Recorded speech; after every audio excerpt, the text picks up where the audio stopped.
दुर्गा मेला खैराबारि जोंनि खैराबारियाव बेस जाबावदोंहाय राबननि माबा दंलायलायो बेनि उनाव बै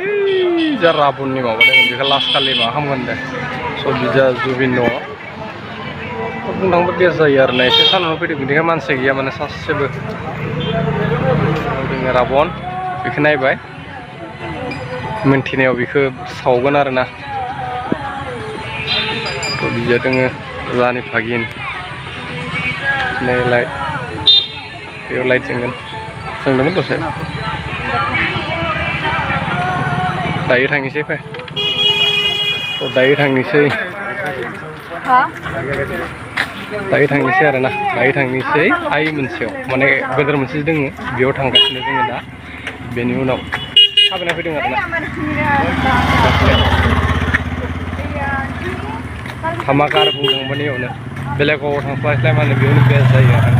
गावनि जायगाया बेस्ट